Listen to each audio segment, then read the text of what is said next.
Now it's time for Believe in the ACC with our starting lineup.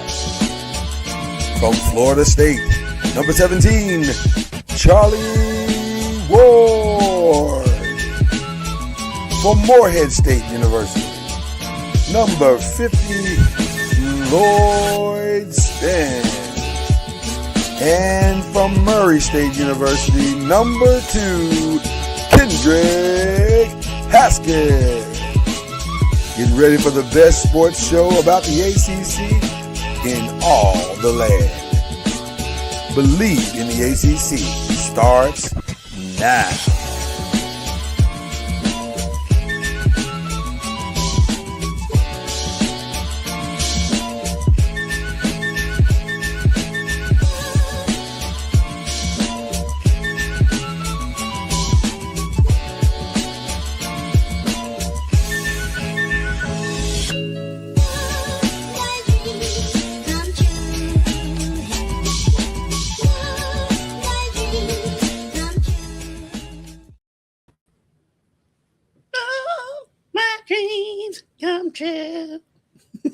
The fact that you can sing that and I'll be on beat, but we're in two different states is mind blowing.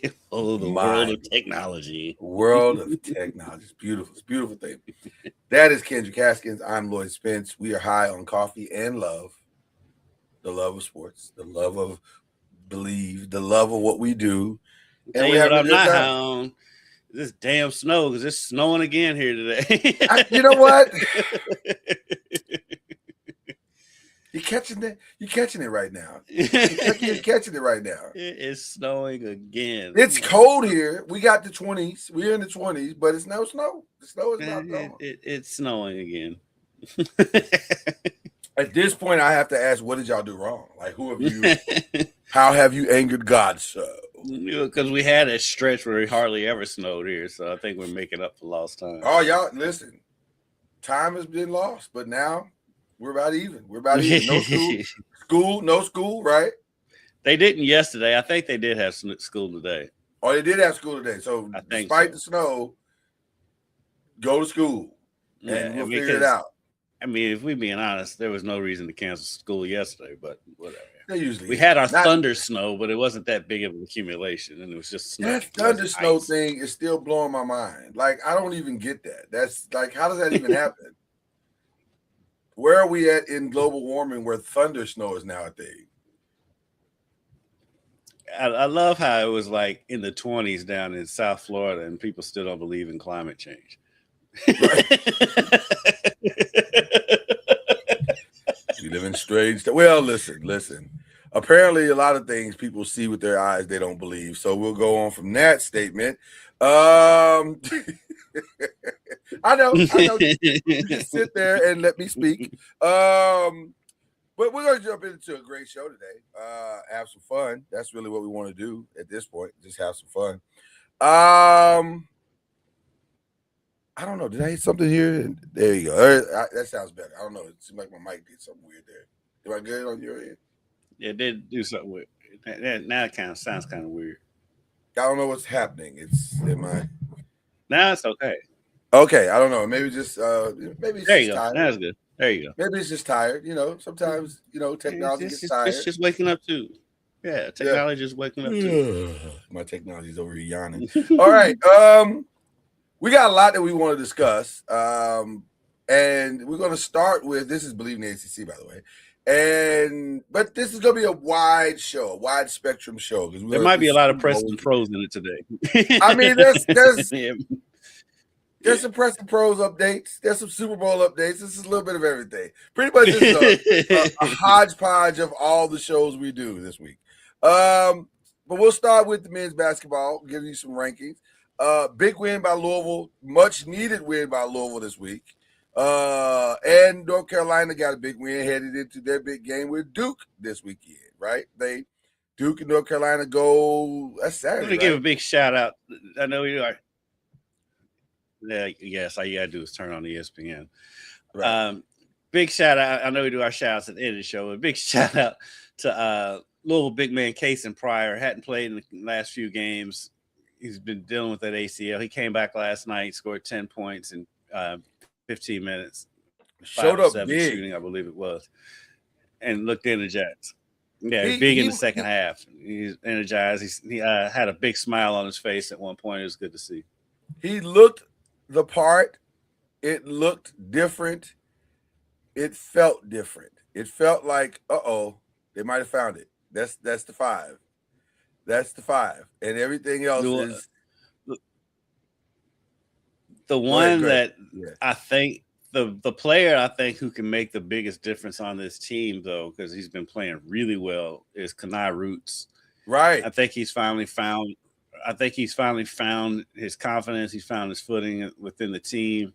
He's has back-to-back double-doubles. I think he had 12 and 12 or 12 and 10 last night, and had a double-double against SMU as well. He's really, since he came back from, he had an illness and he missed a couple of games, but since he's come back from that illness, he's been playing really well. And I think he gives them an option better than playing Javon Hadley at the 4. I think you can put Kenai at the 4, and Javon can go back to his natural position. Well, I was going to say that what I took away more than anything is that when everybody's in their proper places, they function like it moves and functions like it's supposed to. And they played well. One last night with the backcourt not doing anything because Brown and Conwell were not good last night. No, they were just okay. They were just just more slightly at average, right? But didn't matter. Everybody, well, and you wonder, is he completely healthy? I don't know. Only Michael knows that. The thing about Michael I've noticed is like if he doesn't get it going early, he kind of tries too hard. Yeah, kind of streaky. Yeah. Yeah, if he's going early, he's fine. Or if he finds it, he's okay. But like if he's not finding it, if he's not finding his game, he kind of pushes it a little bit. Yeah. But they were able to work around it last night. Of course, it was Notre Dame. So very interesting game last night with the University of Louisville beating Notre Dame. I definitely needed that win to continue to put pressure on the ACC, but also just to stay at pace. And Clemson got a win against Stanford. California beat Georgia Tech. So that was good last night. But everybody, if we're being honest, is looking to tonight because tonight is going to be massive. The women of University of Louisville who have shocked probably everybody. Like I don't think anybody saw this women's team being where they are currently right now. They are taking on the Duke Blue Devils, who people thought Duke would be good this year. I don't know if they thought they'd be undefeated in the conference at this at this stage of the year. So this is a big game. It's a huge game. I'm saying Duke's coming in, they've won 13 straight. Louisville's coming in, they've won 14 straight. Yeah. One of the things impressive about Louisville's win streak is a lot of those games are on the road. They've won 14 straight. They won at Cal. They did the West Coast sweep at Cal, at Stanford. They won at NC State. They won at Notre Dame. They won at Miami. and at North Carolina. And they beat Tennessee at home in there. And really the streak would be even bigger. They lost by 2 points at home against South Carolina. And they had a 3 to win it. And so this streak could be there's 14, so that'll be 15, 16, 17. And they could be an 18-game win streak. And so after they lost the way they lost to open the season, but who's not going to lose like that to UConn to open the season? Not the same team though. Yeah, not the same team. They lost that game by 13, and then they lost to Kentucky, and so he was like, okay, this is going to be probably an average season, and then they just took off from there, right? And they've looked like they can beat anybody in the country. They look the part, and it's exciting because. This is really what you want. You want your team to be trending in the right direction at the right time, and moving forward towards as we march toward the ACC tournament, as we march toward the NCAA tournament. You want everybody to be settling into their roles, and everybody is doing just that. And it's especially interesting with Louisville because they don't have the legitimate superstar player outside of maybe Taj. If you want to say Taj, I'd give you that. But everybody else is pretty much a glorified role player, but yet they are starring in their roles. And you don't know where the punch is coming from. Yeah, that's the crazy part about it. This is a different Jeff Walz team than we're used to seeing because, like you said, because you're used to Jeff Walz team having that standout star, right? And like I said, Taj is kind of that, but Taj is only a sophomore, and so she's still kind of finding her footing in college basketball. But you got a Laura Ziegler who's been a huge acquisition in the transfer portal. She has been amazing for this team. And then you got Amari Berry, who also came over to the transfer portal. She's a sophomore. She's been kind of the heart and soul of this team. And then you go on down the list. Raina Scott has been a huge addition to this team. And so, and then McKinley Randolph, Zach Randolph's daughter, she's starting to play better. Aleph Istanbululu, this has been a coming out season for her. She has been amazing this season. This has been her biggest season so far to date. I'm looking at her numbers right now. Her minutes per game have almost doubled. She went from averaging 3 points a game last year to averaging 9.7. She's gone up. She's averaging 5 rebounds a game this year. She only averaged 2 last season. And she's shooting 29.6% from 3, which is not great. But last year she shot 12.5. So, right. So, which makes it great. Right. Yeah, and even her free throw percentage went up from 52 last year to 71 this year. So she is definitely having a coming out season. And the thing that's scariest about this team, other than Ziegler, this team is mostly freshmen and sophomores. Yeah, they're young. They're gonna. So really, you could legitimately say that this team is ahead of schedule. Like it really is. It's probably not supposed to be this good right now, but it is. And so if they continue on this path, whatever they achieve this year, and they could very well achieve, strange things happen all the time. They could very well achieve a national championship run this year, but also it definitely sets them up next year to make a legitimate, they are no longer the hunter. They will definitely be the hunted going into next year. But they're used to that role. Right. They're used to that role. Yeah, that puts him Jeff back to where he's probably a lot more comfortable. But I'll say this though. Interestingly, Duke is kind of in the same place. And I want to make a correction real quick. So I said Amari Berry was a transfer portal. She's not. She's been at U of L. She's been at U of L. Okay. Ironically, Duke is in a similar place because their 5 are playing about as well as any 5 in the country. They're led by Toby Fournier, and I would say Tana Mayer, especially on the defensive end. Tana is really, really solid in assists and steals. Toby is solid in blocks and points. She leads the team in points with 17 points. She might lead the whole conference if I'm not mistaken, but they're a solid 5. And so tonight will be really kind of a battle of wills. Now, ironically, both teams you could argue that both teams turned their seasons around at the place of losses. Like Duke took that L against LSU back in December, and they haven't looked back since. Like, and that was actually a better game than the final score indicated. That 93-77 loss they were a little more competitive than that. But once they lost it, but that also came at a weird stretch because they played South Carolina on November 20th, UCLA on the 27th, which was a back-to-back game, and then turned around a few days later and played LSU. That's a very tough stretch of games right there.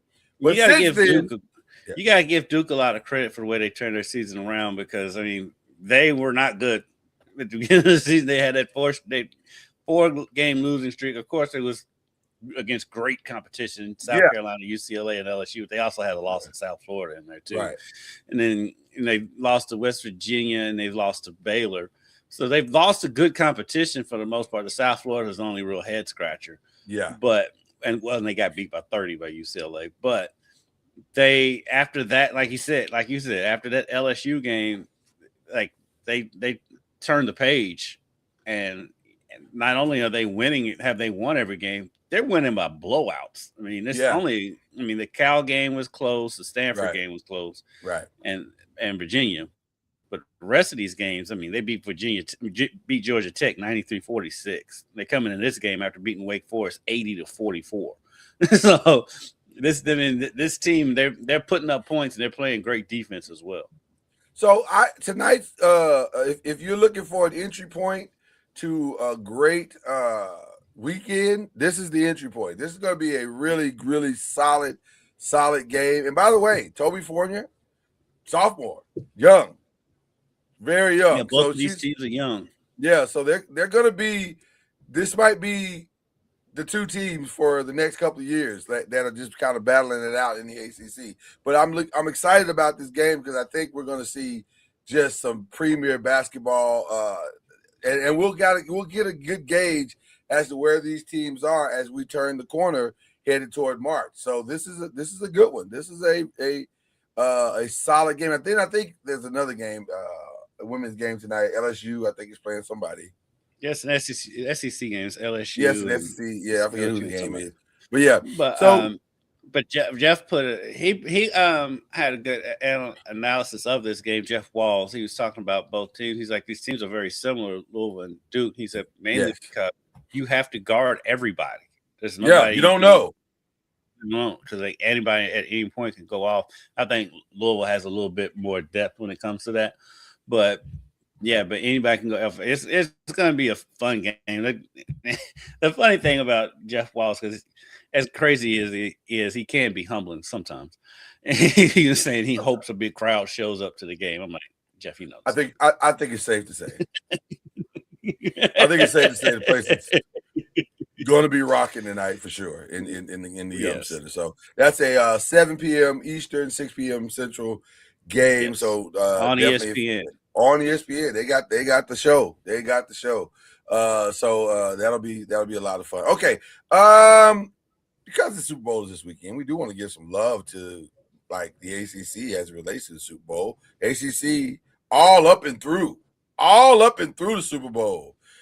Starting with the quarterback of the New England Patriots, who is a proud North Carolina graduate, one Drake May. Let me ask you a question. Super Bowl related as it relates to Drake May. I've always thought Drake May was a pretty solid quarterback. I don't know if I thought he would progress this fast. I didn't. I'm not going to front. I didn't. I thought he would be fine. Right. I thought he'd be fine in the league and eventually would get to a good place. But second year and you're in the Super Bowl is great, or I guess technically third year, but you're in the Super Bowl. But that's crazy work to me. But he's there. Listen, he in there. He's there and he's balling, and it's probably gonna come in second in the MVP voting. I would think that's tonight too, by the way, isn't it? That tonight is the awards night. Yeah. So that's interesting to see. He and his teammate, by the way, North Carolina State graduate Garrett Bradbury. They will be there. together, competing for a Super Bowl this weekend. And then, of course, we want to throw a little love to some of the others. Drake Thomas at the Seahawks and Cam Akers. Shout out to Cam Akers, who's going to be still in the league. Still in the league, right? After all these years from Florida State. Mac Hollins, who will need to play very well, by the way. Who will need to. I love watching him just watch. I would love a TV would explode, but if him and Jameis Winston can be on the same team. I would love for Mac Hollins to get some shoes. Well, now he's out there in California, so he'll be fine. But. Like, fam, you gonna catch, as my great grandmother would say, fam, you gonna catch your death of cold.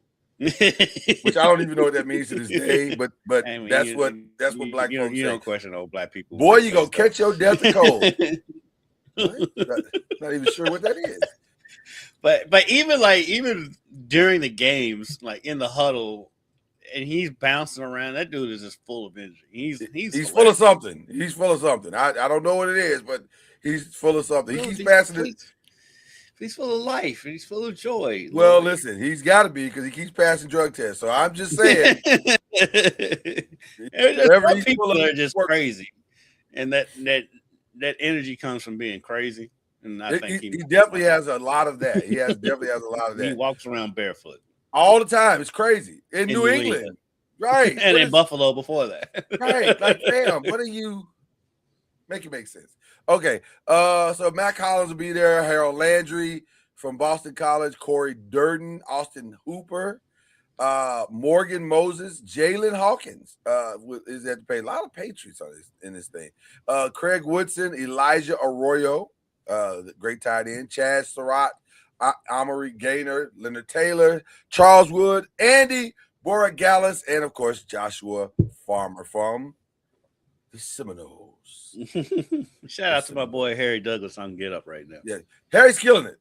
Harry's doing his thing right now. Well, you know what? I think I may have talked up a Seminole. We'll see if the connection works. What? It brings great joy to my face when I look over and it says there's 3 people in the studio. Right. One of them is trying to get his connection together here, so we'll see what happens here in just a minute. I told you, Harry kind of saved me the other down in Miami. You did. You let me know that Harry came through in the clutch. Yeah, and, we appreciate Harry for not leaving our guy out there. Floundering in Miami. It's too hot for that. Well, it wasn't hot this week. That week it wasn't hot at all when we were there.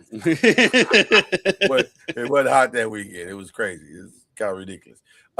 So that's going to be fun this weekend to see the ACC compete in such a tremendous way. It's been funny how little hype is around this Super Bowl when you see. I mean.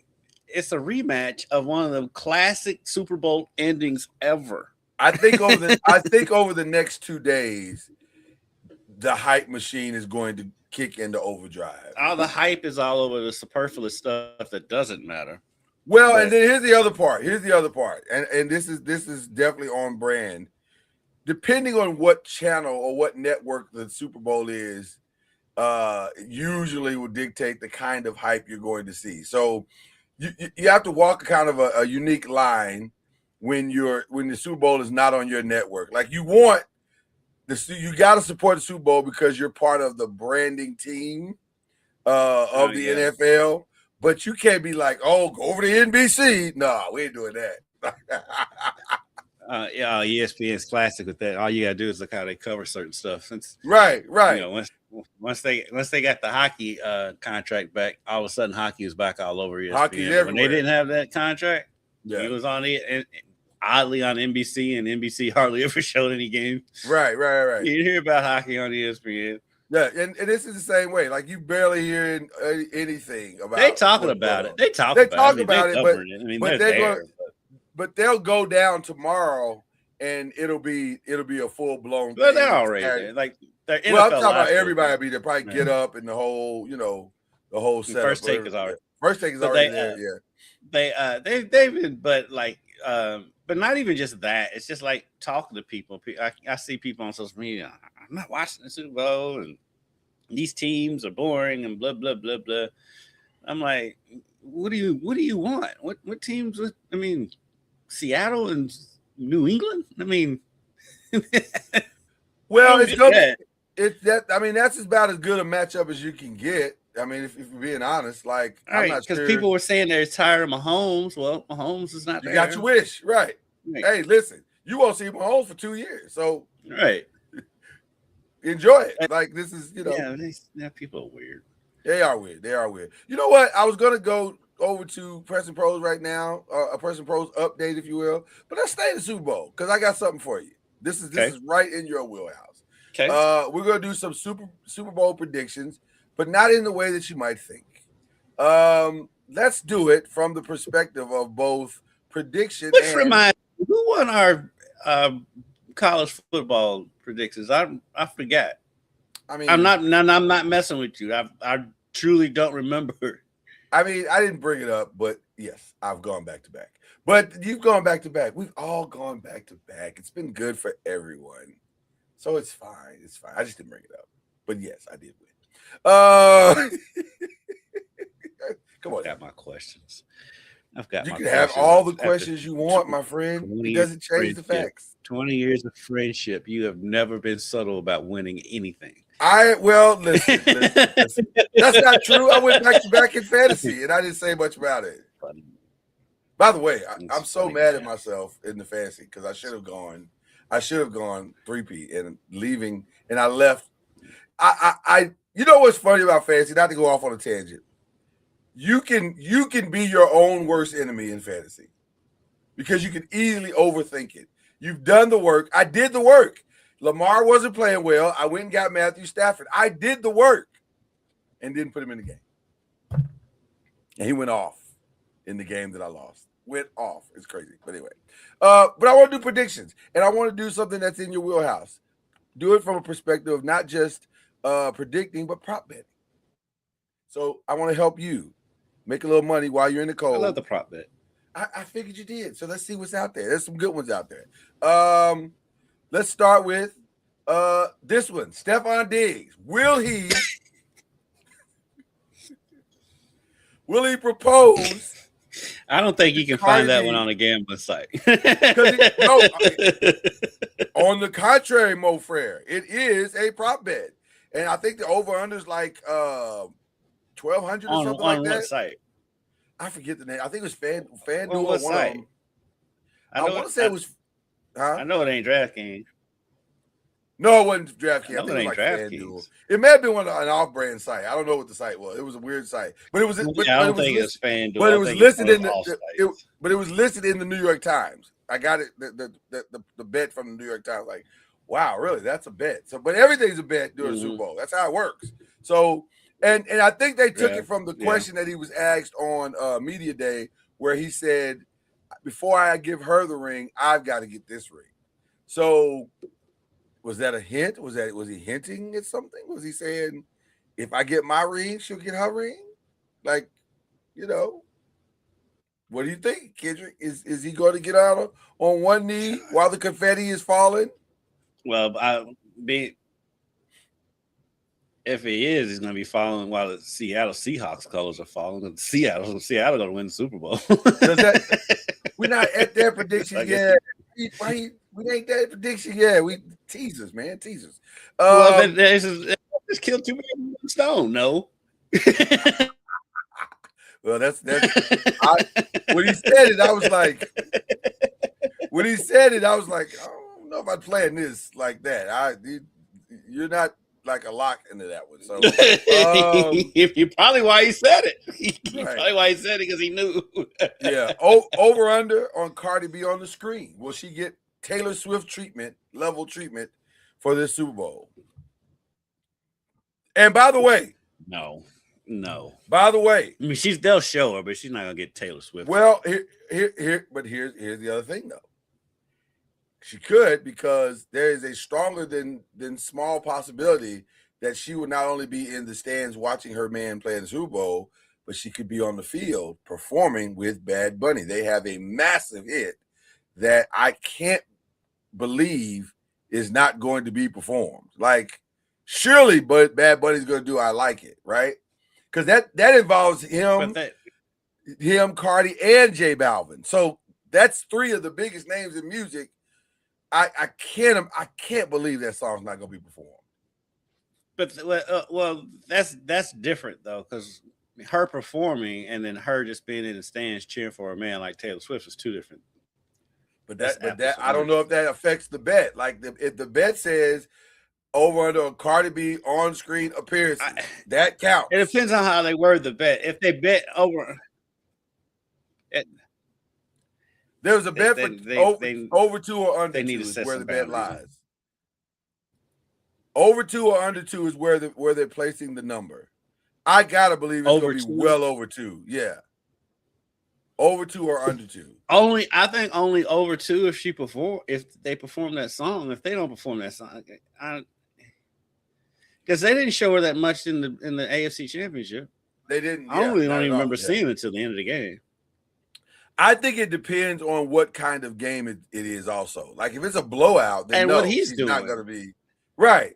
And it depends on what he's doing, because if he catches a touchdown, he's not exactly putting up numbers this year. Right. So 2 might be safe, but if they're saying appearance is also performance, then I'd take the over on that. I'd definitely take the over on that. All right. Other.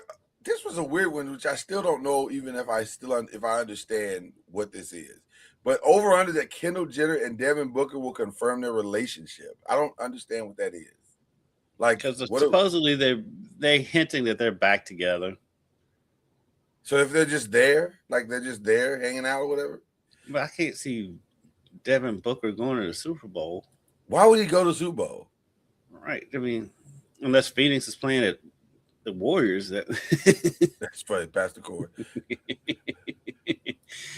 Unless the Suns are at the Warriors in the within that time frame, I can't see him. I mean, I guess because the NBA does take off for the Super Bowl, but I'm gonna go with no on that. All right. Actually, you know what though, because they have been.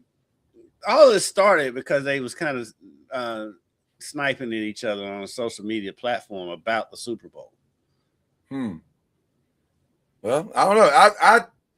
It's weird. That's a weird bet. I was like, who would bet that? Like, I would never bet that. That's crazy. That's just throwing money away. That means if I'm betting more into the pop culture stuff than I am, so you'd have a better gauge on it than me. No, I have no gauge. And also if I'm betting that, I have a problem. I need to get if you betting any of this, you have a problem. I definitely need to call the number at the bottom of the screen. Yeah.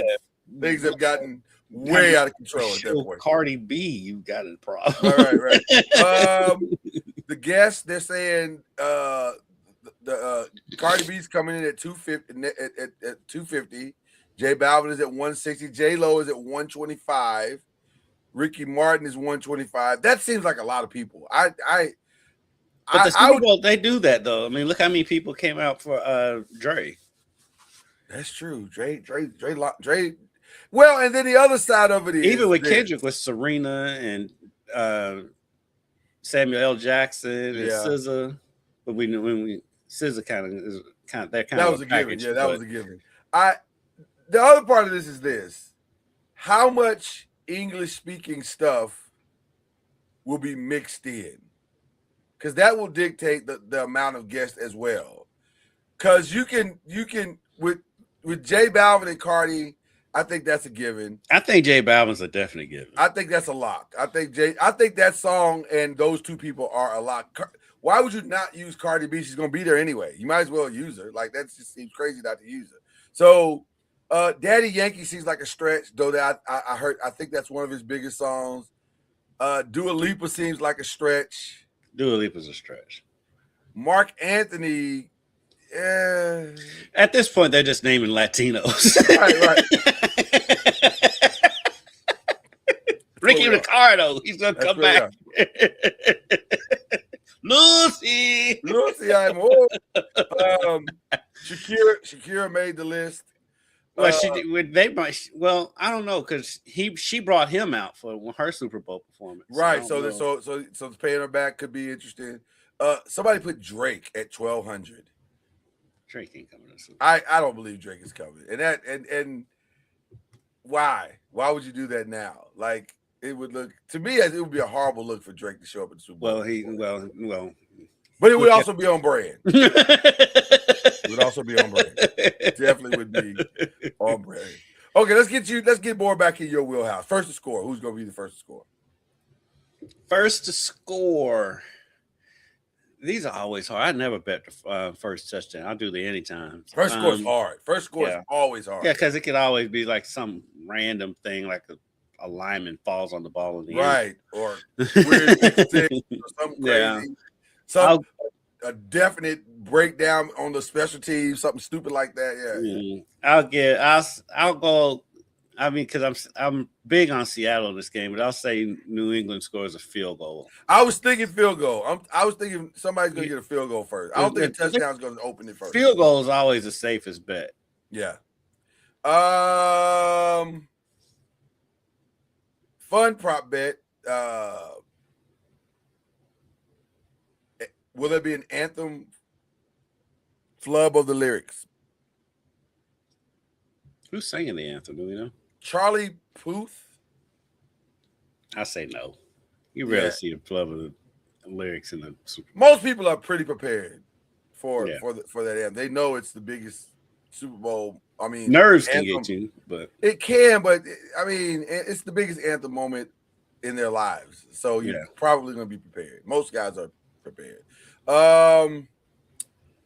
Winning margin. 1-6, 7-12, 13-18, 19 plus. Safe bet is probably 7-12. Yeah, safe bet 7-12. Yeah. Safe bet's probably 7-12. To Pastor Court's point, he said a tie, so that means it would go to overtime. You think it's going to overtime? I do not. Okay. High scoring quarter.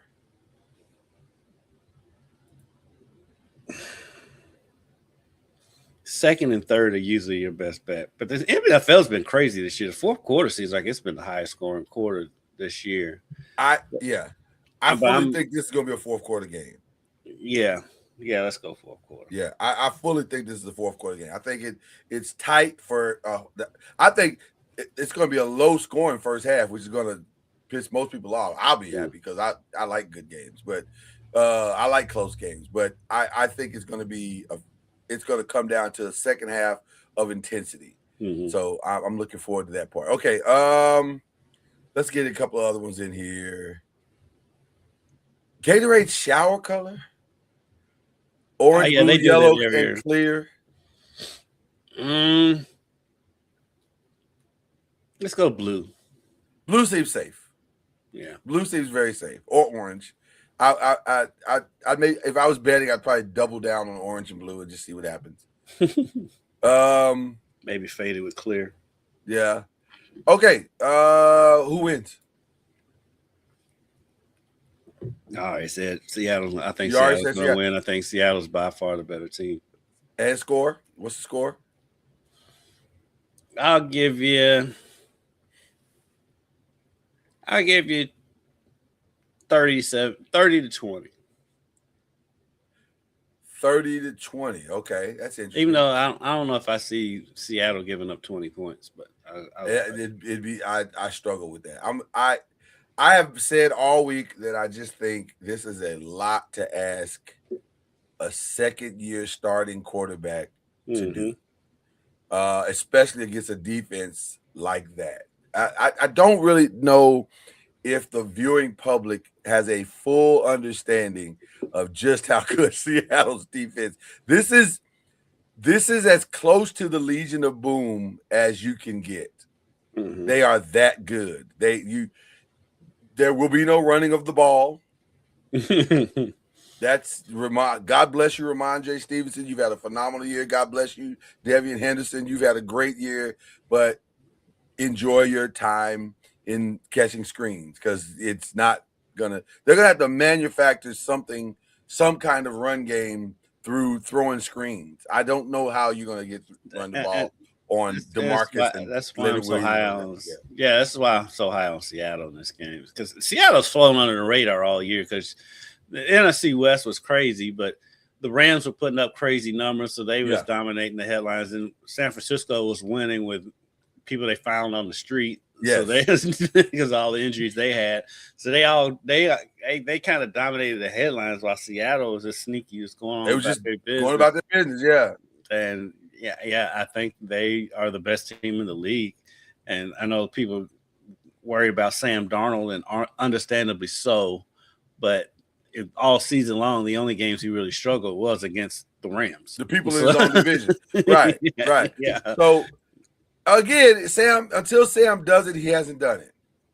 So, but this seems, if ever there was a time for him to do it, this would be the time. I said the other day, and I think I'll stick to it, I can easily see a 30-10 game. I can see a second half emergence and Sam settles in, because it's nerves at the beginning of the game. But in the second half, when you're past all the hype, when you're past the Bad Bunny stuff and all that, now we can just focus on the football. I can see Seattle going, okay, now let's go win this game. And so I'm going to go Seattle as well. And they've got the run game with Kenneth Walker to balance them out, and of course JSN is making the case to be the best receiver in the league. So MVP, who's going to be an MVP? Probably Sam Darnold. I think Sam would have to. If he throws 2 touchdowns and no picks, I think Sam would have to. Then yardage won't even matter. Unless it's JSN. Unless JSN goes crazy. Right, going crazy with 200 yards. Which he did against the Rams. And so I think it's safe and comfortable to say JSN is the best player on the field. Yeah. On Sunday. So if Sam can put it in his general vicinity, he will make a play. Because I know people were saying Gonzalez, that matchup with him and Gonzalez will be a good matchup. I don't see it that way. I think Gonzalez is going to struggle mightily against JSN, and he's going to have, now the scheme will matter as well. The scheme will definitely matter. Are they going to? I would think they're going to put somebody over the top and underneath against JSN. Yeah, that may not matter. One-on-one, right? That may not matter, but that's probably the safest decision. By the way, how about JSN emerging after they let go of DK Metcalf, and they are better and in the Super Bowl, and Lockett too. Right, that's got to sting a little bit, doesn't it? If you DK, like really, DK is a couple years out, but like Lockett's the one I would think. Yeah, Lockett, because Lockett hung in there forever. He was Seahawk forever. Right. Because wasn't he on one of the Super Bowl teams? I feel like he was on that last one that didn't win. I feel like he was too. I could be wrong, but I feel like he was in that last one that didn't win. So it's crazy that he's not playing in this game. Speaking of crazy, we do have some we'll call it Press and Pros updates. This NBA has been crazy. These deals and trades have been crazy. It's just like you knew it was going to be, but some of these trades is like, what are you doing? Well, if you thought the crazy was going to stop, it did not. It late last night, right after what was a very good Nuggets-Knicks game. That was a great game. Golden State was like, we're out. Yeah. And they took the best trade that was available to them, which happened to be trading Jonathan Kuminga and Buddy Hield, who was not on anybody's trade radar at all. Yeah, he was. Was he? I had not heard it at all. There's been talk about trading him for a while. It was weird because him and Jimmy Butler are so cool, and Steph. But yeah, they've been talking about trading him for a while. I hadn't heard his name mentioned not one time. And as far as rumors, now rumors are rumors, so it's whatever. But I'm sorry, I'm just laughing at Harry Douglas. Harry's doing something crazy again. I love Harry. Look at him.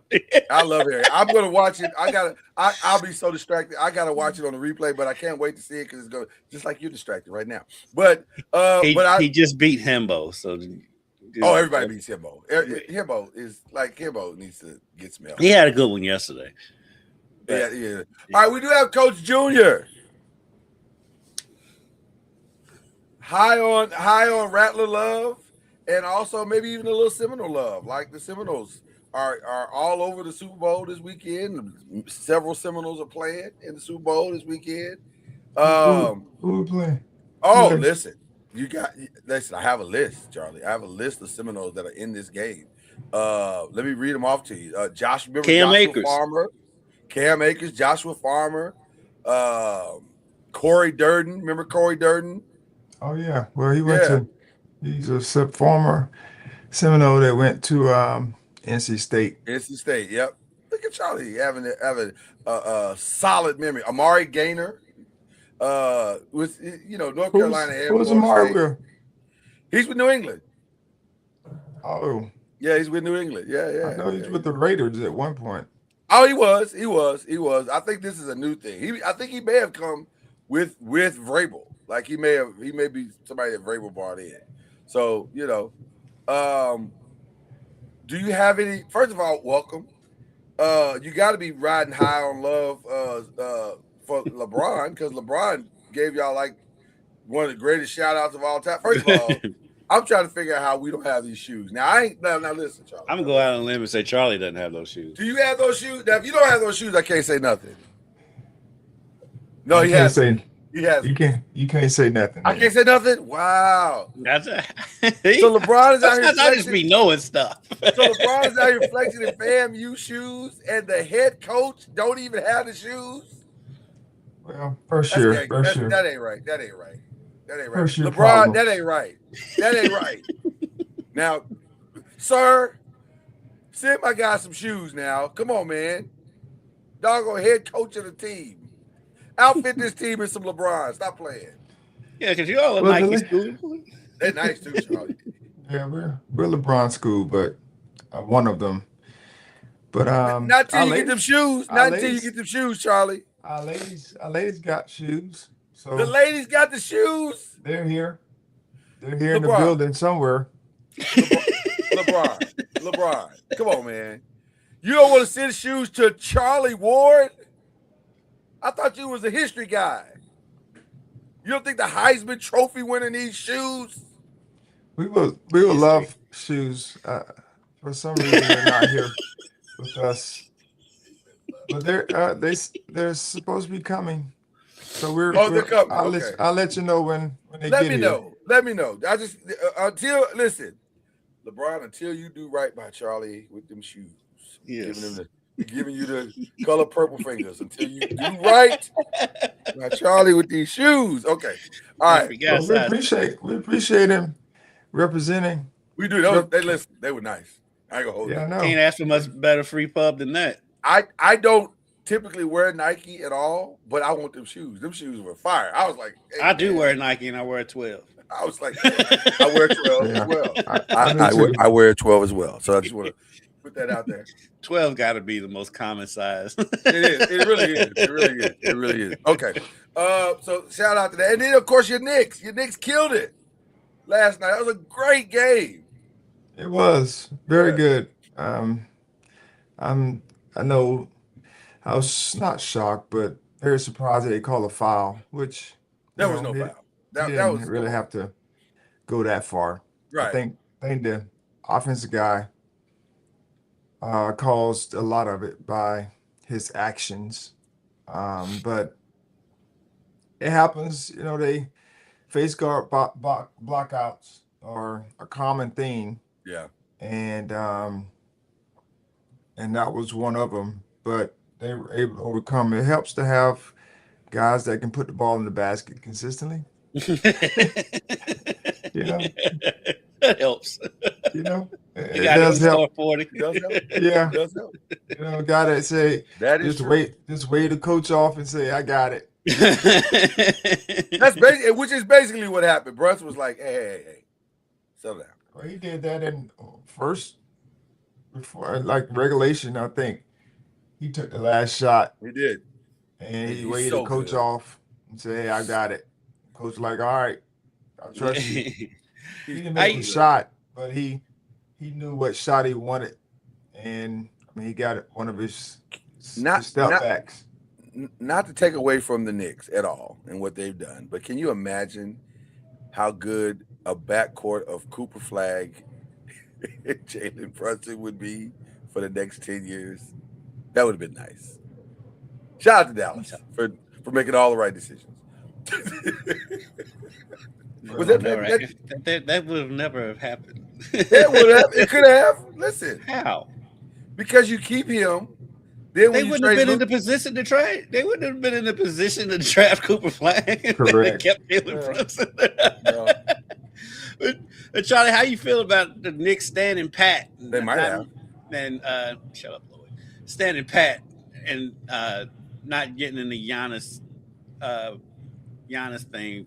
Giannis, regular season. Apparently, nobody's in the Giannis thing right now. Yeah, Giannis is not. I don't think they're trading him.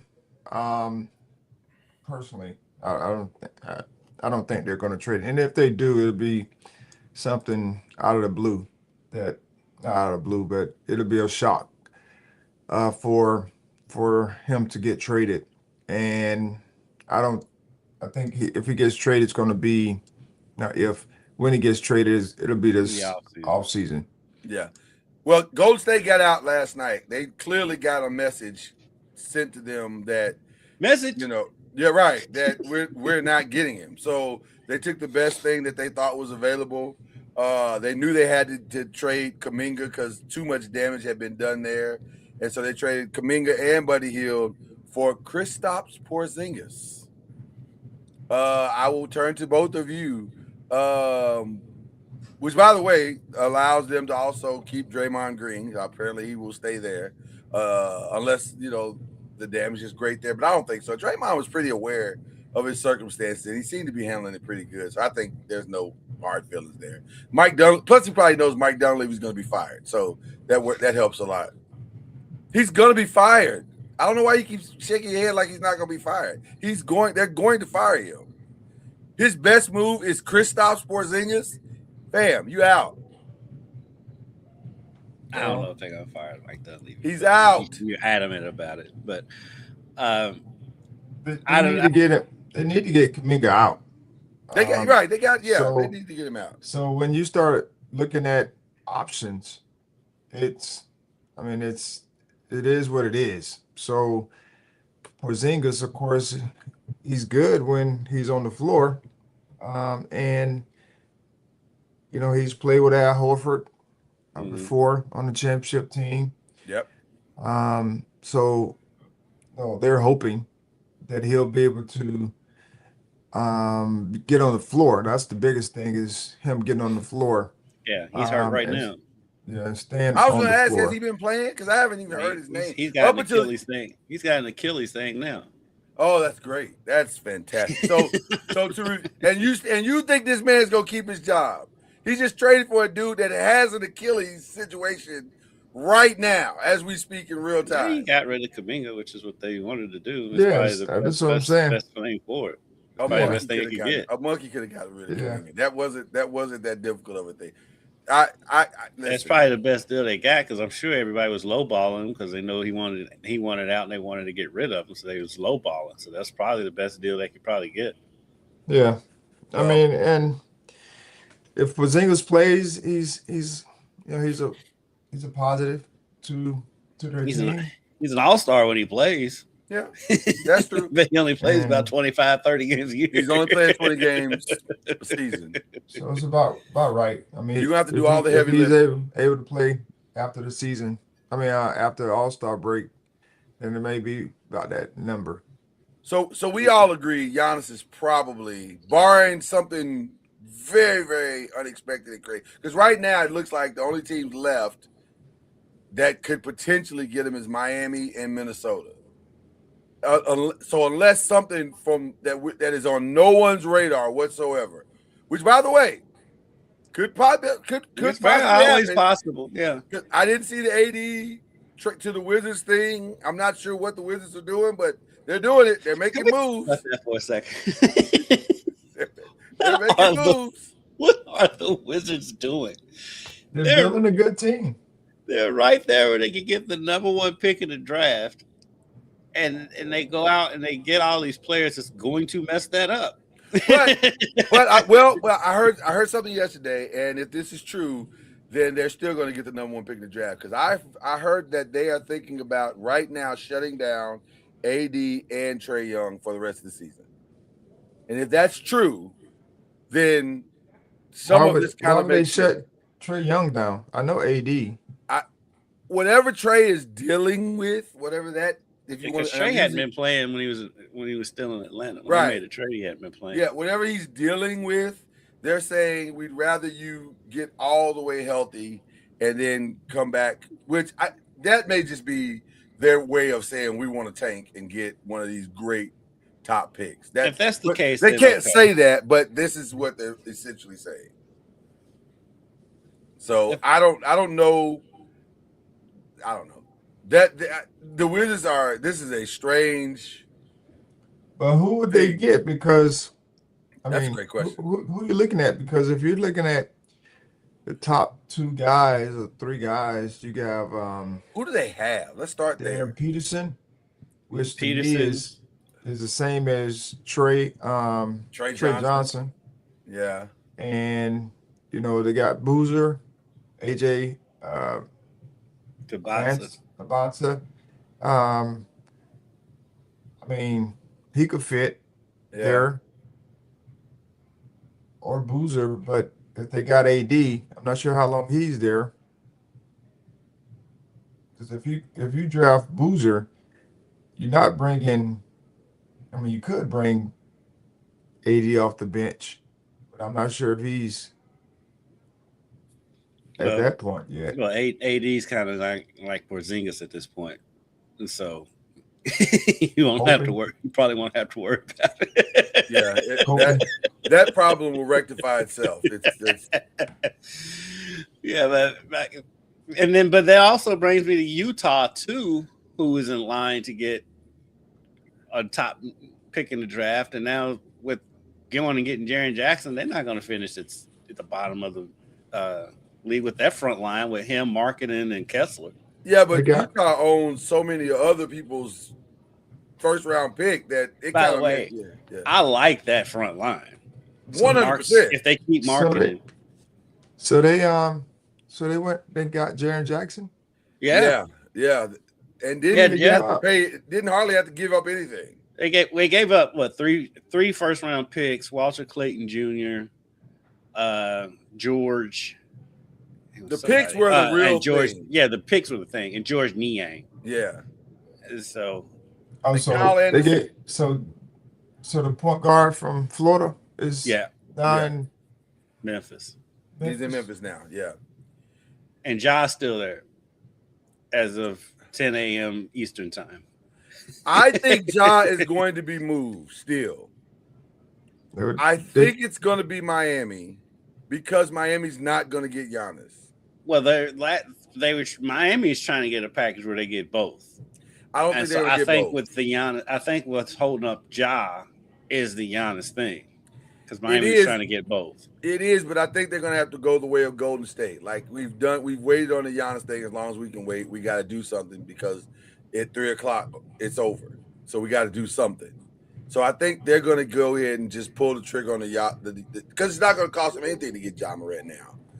Memphis has 7 draft picks, first round picks. They don't have to fleece Miami. And by the way, you're not going to fleece Miami anyway.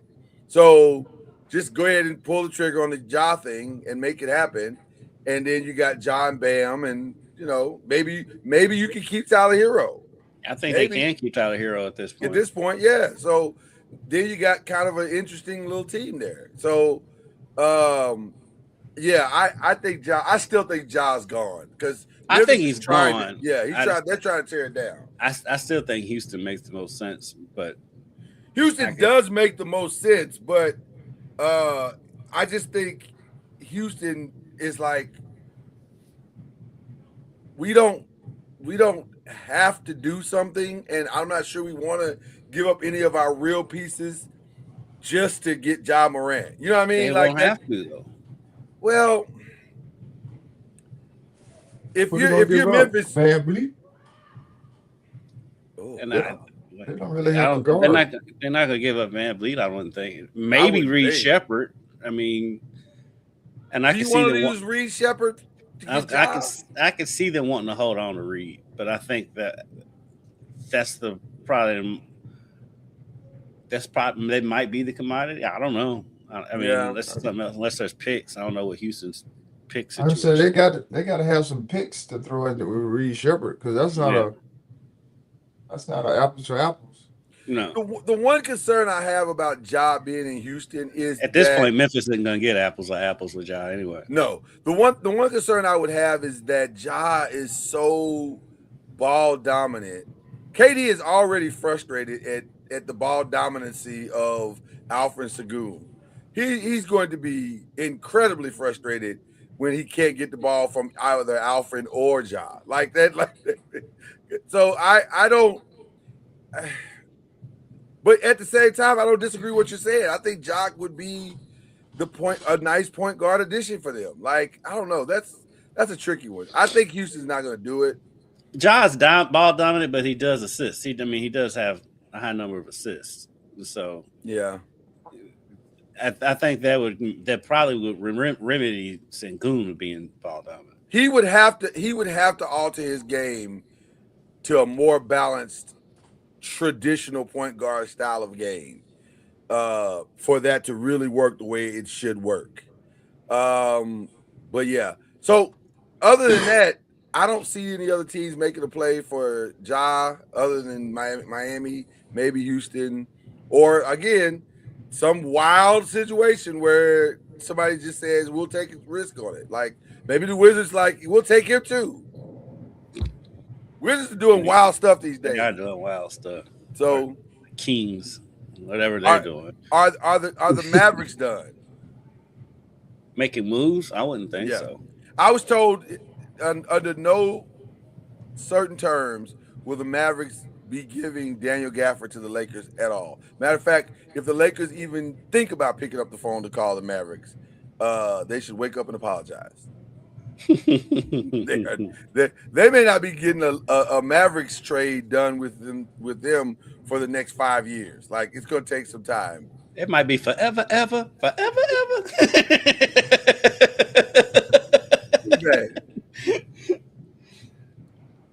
This is the equivalent of a husband taking the wife of somebody, like right when, and there was no divorce. Like she just left, and then and then the divorce papers arrived the day she left, and you're like, wait, what? I didn't even know we were having problems. We having problems. We have real problems. So that's so bad. So there's nothing left for the Lakers to talk about with Gafford. All my Laker friends have been calling saying, what are we going to do? What are we going to do? I'm like, we might win the draft. I mean, we might win the deadline by doing nothing. I mean, because it appears that if Giannis stays, the Lakers are in the driver's seat for him to go there. Right. So maybe the best course of action is just to be still. I think I agree with you. Just play out this season, see how it goes. Let it play out, yeah. And then getting the Giannis sweepstakes. LeBron comes off the books. LeBron probably goes to Cleveland. Yeah. He still may end up with Draymond. So that is very much a possibility. Very, very much a possibility. But I think the Lakers shouldn't do anything stupid. Just that's the smart play for them in the next few hours. Just don't do anything stupid. Don't do anything drastic. Take on some contract that you don't need to take on. That's just dumb. But yeah, I think Giannis is gonna. I agree with you, Charlie. I think he's probably gonna stay. Now, I don't think he'll play another. He may not play another game in a Bucks uniform. Well, he's not playing now, right? Is he injured? Right. Yeah, he's got a calf strain right now. A calf strain. But he's had that calf. He's been having calf strains the last couple of seasons. I bet he has. What? I didn't ask you about this, Charlie. Former point guard. You like James Harden going to Cleveland? For the Clippers, yes. For the Clippers, really? What? Please were playing well. Huh? Please explain. They were playing well before he left, but they traded him. Yeah. Why do you like it for the Clippers? Well, one, I don't know what Darius Garland is right now as far as injury. I know he was injured for a minute, and I'm not sure if he's back yet. Thank Porzingis and AD. Yeah. And so I think he had a, I'm not sure what his injury was, but the one thing that you like, they were playing well, but it wasn't because of him from a overall standpoint. Okay. And what I mean by that is you get one side. He's going to be all you need from an offensive standpoint, but defensively, you got to have him on the floor, and he's not a defensive guy. And so you're only going to go so far with him. Not I don't know if they're going to make the playoffs or not. I know they're working really hard to try to get back into it, but I just know he's a liability on the defensive end, and you only gonna go so far with liabilities on defense, especially in this day and age. And you can only hide them so much, but you're hoping that you can outscore teams. And of course, if you're playing against a team that plays both ends, you're not going to win the series. So I don't know all of the glory details as far as him and the locker room and all the different things that he has off the court that you have to deal with as well. I'm sure some of that plays a part in just who he is and what have you. So I'm sure they're excited about that part potentially leaving as well. A lot of times we just look at these trades or people going different places because of basketball, but sometimes it can be some other things that you may not want around the team. And if you can find a way to get something that's comparable, I say comparable in the sense of, at least Darius Garland we know is capable, of scoring, which is in playmaking. So he's capable once he's, not injured. So that could be some of it as well. Just getting that mindset, attitude, lack of defensive, intensity in a sense out the door. So I don't know all the details of like why they wanted him to be traded, but he requested a trade. I was gonna say, didn't he say he wanted to trade it? Yeah, it sounded like he asked for it. Yeah, it sounded like he asked for the trade, but like his contract was up anyway, and so he probably knew they weren't going to extend him, and so he went ahead and asked for the trade. But like to your point, Charlie, about the defense, I was just looking at it. So they're currently 9th in the Western Conference. Their point differential is -0.8, which 8th. And to put in perspective, Golden State is one spot ahead of them in 8th. Their point differential is +2.2. The Clippers is -0.8. Yeah, that's crazy to me for a playoff team. real quick, Minnesota is making it appears they're making their last ditch effort to pull a final hour Giannis situation. So they've traded Rob Dillingham, former UK Rob Dilly, right? Dilly, I love Dilly, and Leonard Miller, and 4 second-round picks to Chicago for Dosunmu and Ayo Dosunmu and Julian Phillips, right? And Julian Phillips. So they're dumping some potential salary situations to try to make room for because Rob at some point is going to get something. I don't know how. He's only in his second year. Yeah, but you still got to get ready to how this works. I know how it works. Yeah. I'm just confused. I don't know why they're making more than Dillingham. Well, I don't know if it has as much to do with him as much as like the Antetokounmpo brothers, because like if you're taking one, you're taking them all at this point. So you got take one baby kid. You take one baby kid. You got to take them all. So you got to make room. You got to make room for the two Antetokounmpos. All three Antetokounmpos are coming. So I don't know if any of this is going to work. I tend to believe it's not. But just reading the tea leaves, it feels like Minnesota, they've cleared out a lot of cap space to bring them in. Yes, a lot. Like to the point that if it doesn't happen, they really decimated their roster for the rest of the season. and for no real benefit. So who they got rid of? Well, they got rid of who was it?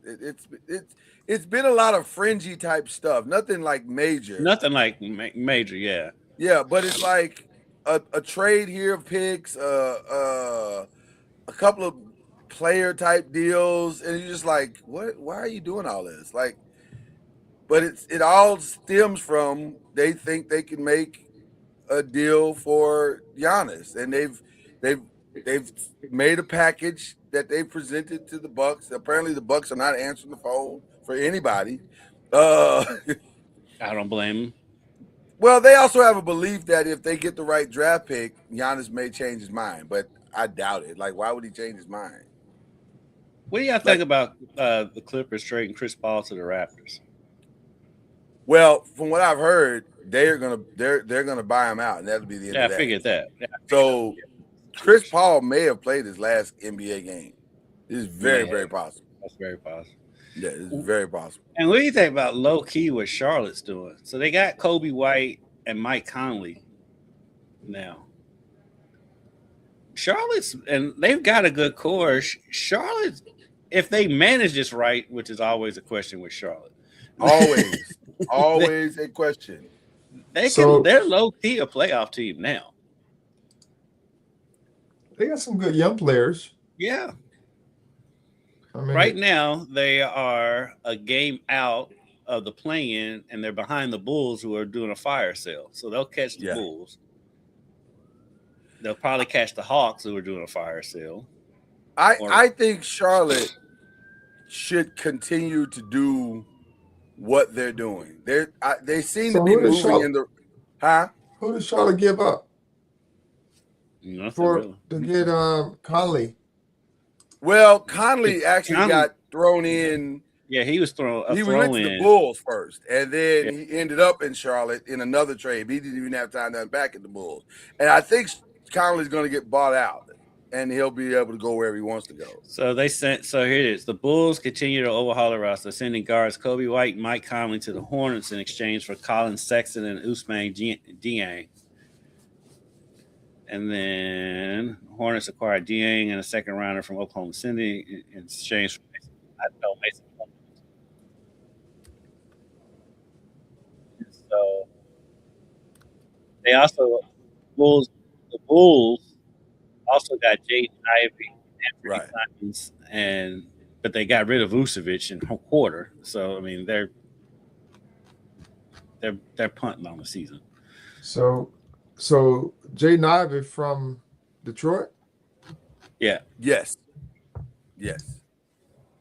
Which I was surprised Detroit let him go, but I guess it was probably a salary thing. And they probably like, we're top of the league, so. Yep. But I like what Charlotte's doing going forward if they stick with it. Because Charlotte they'll be doing well, then they'll lose a couple of games, and then they'll abandon ship. Right. Charlotte's actually making some decent moves. And I think, and Lloyd and I, we talked about this yesterday, Charlie. Charlotte they're on a 7 or 8 game win streak. Yeah, they're playing great. And before that win streak, Ball was in all kind of trade rumors, but then they went on that win streak and all that ceased. So with him, his brother got traded, right? Yeah. Is he a free agent now? Because I know he went to Utah. But I think they're buying him out as well. Did they buy him out? I think they're going to buy him out as well. Okay. It appears so that they're going to buy him out as well. Yeah. So with him, with Ball, Knipple, and Miller, they've got a good little core right there. Because Knipple's, he's been playing lights out, shooting lights out.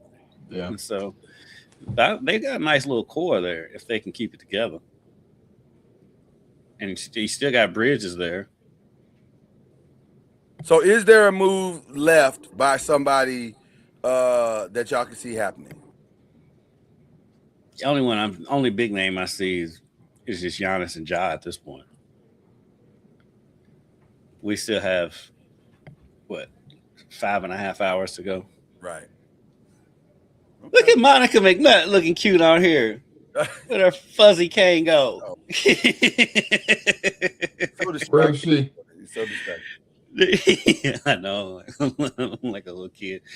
She's on First Take right now. They're talking NBA right now, but I guess she's in San Francisco for the Super Bowl. Yeah, I don't know why she's there, but yeah, she's there. She normally She normally does radio for the New York Knicks. Right. I know, but yeah, they have her in San Francisco for First Take. Yeah. Oh, for First Take. Still, because I guess because Stephen A is going to be, they're there. First Take is there, and it's trade deadline, and so she's the buffer. They still got Wendy, but he's on location. Well, he's everywhere. He's at the Super Bowl too. No, he's somewhere else. I think he's on a set somewhere. I think California. I would think he's in L.A. Yeah, I think he's in L.A. Yeah, with because NBA Today is going to go early because they're going to do their traditional trade deadline countdown thing. Although it would be nice if they let Charles and those guys be a part of it.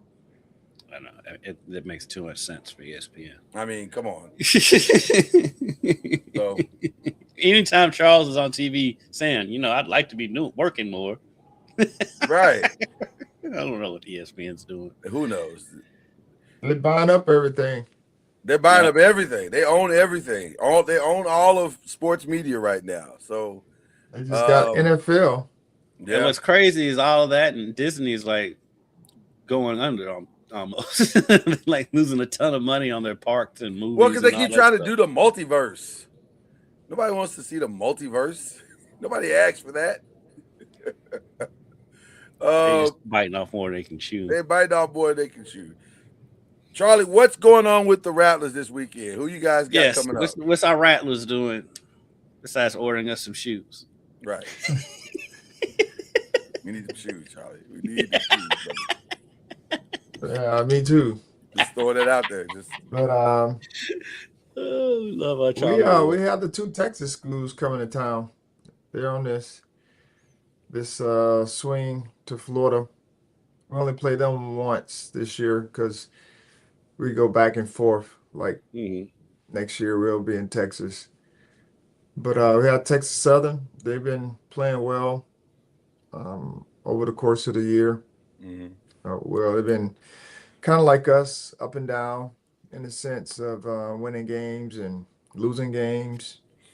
So it'd be a good test for us because they have some really good guards and some bigs as well. They play hard, very well coached. The coach has been there forever. He's been there for a minute.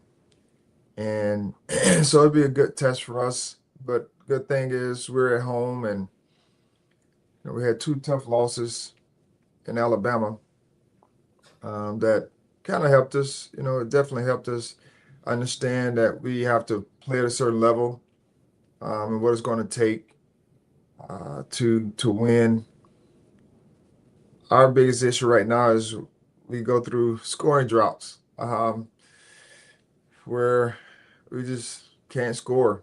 And, if you playing against a team that can do that at some point, I mean, defense, you say defense, but they make tough shots, and teams have made, found a way to make tough shots. And, right. Even if you have good defense, and then you have guys who are shot makers, you can get a cushion. And so that's been happening to us the past couple of games where, teams have made some tough shots, and they made, plays as well. I mean, they're solid teams. We just haven't been able to respond accordingly. And so hopefully we can change that and not go through scoring drops where we can't put the ball in the basket for nothing. But we're working on those things, and trying to get guys healthy. But Prairie View beat Texas Southern in the last game that they played. So two quality teams coming to town, and we're looking forward to the challenge. Charlie, you're right there in the middle of the pack in the conference at 5-4 in conference play. I mean, I know you're not satisfied, but you got to be super thrilled with where your team is right now. Yeah, we've had ebbs and flows where, we lost the first game, won the next 5. And then we've, lost the last 3. So we've had our ebbs and flows of streaks. And so it's just now, getting ready to start the second half of the conference play. We just have to continue to stay steady and not get too high, too low. That's who we are. I got to be, regardless of what the outcomes. And that's what we try to, be throughout. Whether we lose or win, it's still about improvement, finding ways to improve. And I was sharing with our guys, while we're winning, we can't be satisfied with the outcomes when it comes to going through the process. We've got to make sure the processes are good and that we are improving from winning, on winning by doing certain things. And we not got away from it, but we just when we had a tough loss against Jackson State. Now that was a tough one because we were winning pretty much the entire game, majority of the game, and even late we were up, and we found a way to not win that game, which was very tough. But when you're a team like ours, and I've been on teams like ours where we are a good team, we can be right there, and you end up losing a game that you shouldn't have lost. Sometimes it comes back to bite you, in the end. But that's where we are. But we have to continue to find ways to keep moving forward and grow. But it does help to have guys put the ball in the basket. And I have a feeling you've been emphasizing I was going to say, it feels like there's a very specific thing that's being talked about during film study. Guys, why did you shoot that? Just shoot the ball. Can you please put the ball in the basket? Can you shoot the ball? Can you just shoot it? That's take essential. the shot. Put the ball in the basket, not take shots. We've already got past take the shot. So now we're at shoot the ball. Go get the layup. Get it in the net.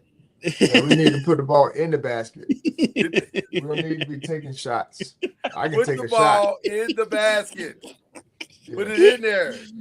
Whatever it takes. That's hilarious. Charlie, we didn't get your Super Bowl prediction. What's your Super Bowl prediction? I don't know. The New England Patriots are interesting. I think defensively they're sound, and I'm not 100% sure about Drake May shoulder. I know he's had a couple weeks or however long he's been to rehab and what have you, because they didn't do much. Of course, it was snowing and all that. So in their game, last game. Jeff Saturday said he's going to get the good drugs this time. He had the good drugs last time. Just ain't got snow this time. The snow makes a big difference. Yeah. I'm just saying what Jeff said. If Drake May is not able to figure it out, it's going to be tough because Sam Darnold in the last game, he was on one. Mm-hmm. Like between him and Stafford. Yeah. Between those two guys, they were. To me, that was more like a Super Bowl. Yeah, I felt like going in. I felt like that was the actual Super Bowl. Yeah, and so both of those guys were dropping dimes, just making great reads. Mm-hmm. They had guys making great catches. The run game, of course, Everybody needs to probably be better. But when you have guys throwing it and reading it, this young man, what's his name? Jen, Jackson Smith and Jigba. Yeah.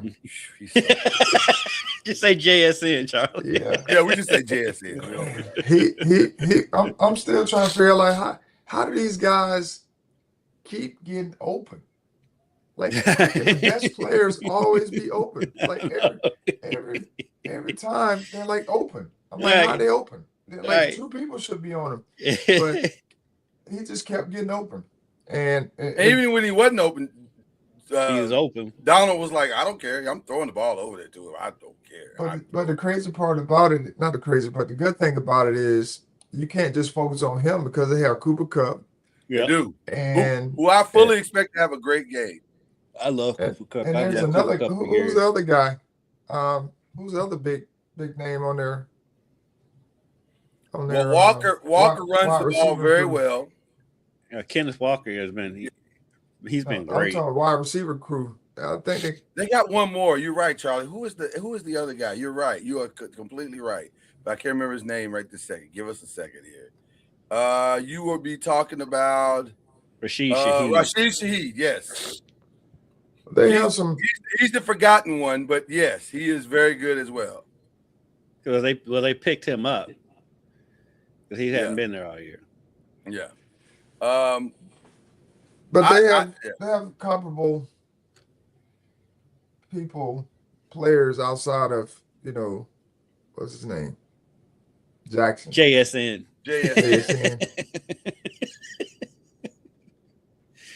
He's so good though.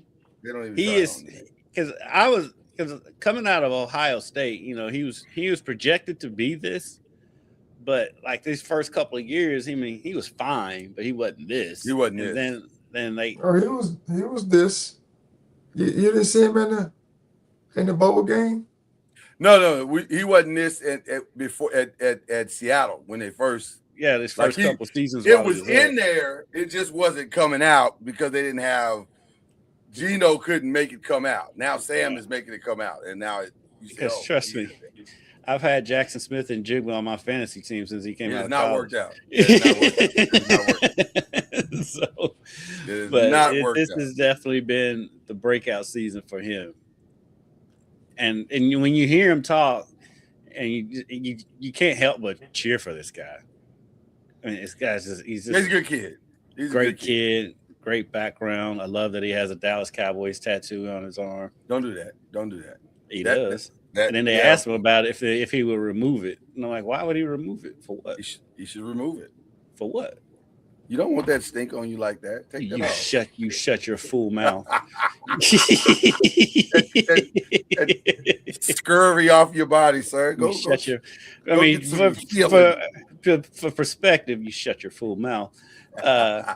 His first year, Charlie, he had 63 catches and 4 touchdowns for 628 yards. His second year, 24, he had 100 catches for 1,130 and 6 touchdowns. That's so a pretty good season. Solid year. This year, 119 catches, almost 1,800 yards and 10 touchdowns. It's going well. It's kind of and a Super Bowl appearance. So it's going well. Right. It's going well. Will they run the ball? Will they run the ball on the goal line this time or throw it? Listen, I would have to believe that running the ball on the goal line is paramount. They may run it if they get stopped 3 times. They may run it the 4th. They may bring Marshawn out of the crowd just to run the ball on the 1 just to exercise the demons. Yes, I think they're gonna run the ball. Oh, I know something I wanted to talk to you guys about. Late yesterday, the Chambliss decision came down. No, is what the NCAA said. No, we said no the first time. We're saying no again. You will not play if we have anything to say about it. You will not play again at Ole Miss. So he's taking it to an appeals court. Of course, which in Mississippi, which they will absolutely say yes. Of course. I don't understand why this kid don't want to leave college, bro. You are an NFL prospect. I can see if like he wasn't an NFL prospect. He is the only thing I NFL can think of is that Ole Miss has a check waiting for him that is so big. It will. It's got to be more than his rookie Right. salary. It will eclipse what his draft projections are. So if they're saying he's a third rounder, that check beats that. But that's one check. That's 1 year. I don't disagree. I would love to get some truth serum on what's going on. I think it's madness. This makes no sense. It's but madness. But if you think of it this way, he probably feels like he can improve his draft status if he comes back to school. But the thing is this year's draft class for quarterbacks is not very good. Next year is going to be better. I was going to say, he actually would have a better chance going higher in this draft than I think. Because I think he could. Because Arch is going to come out next year. I think he could essentially be the second pick in the draft as far as quarterbacks are concerned, behind Mendoza. He's 6'1", he's 200 pounds. He has a very nice touch on the ball. I don't know why he wouldn't. The kid at Oregon, he went back, right? Yes. Right. That's what I'm saying. He could be the second. Arch is still in college. Arch is probably going to be the number 1 pick next year just because he's Arch. Ty Simpson, what did he do? Alabama's quarterback. He's going, but I don't. Would you take Ty over Trinidad? Probably not. That's what I'm saying. That's what I'm saying. That's why I think it's. I don't understand the thinking. I don't either. I don't get it. I personally think it makes zero sense.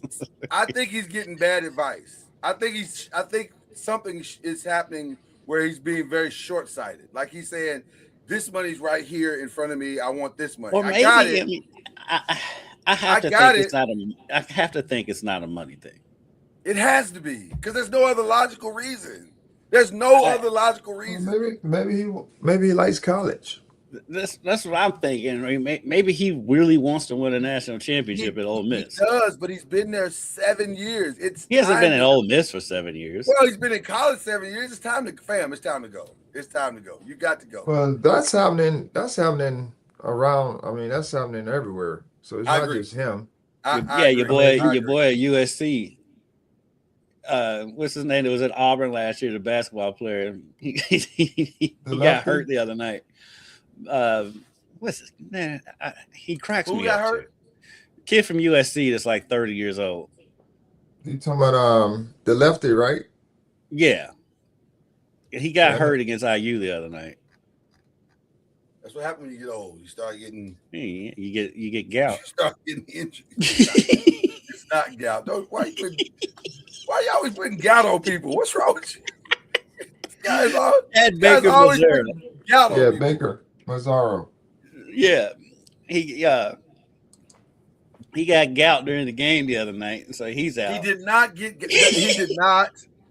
gout. We're not reporting that. He got the gout. We are not reporting a gout outbreak at USC. That's what happened. But he's in his that dude is in like his 7th or 8th year in college. Yeah.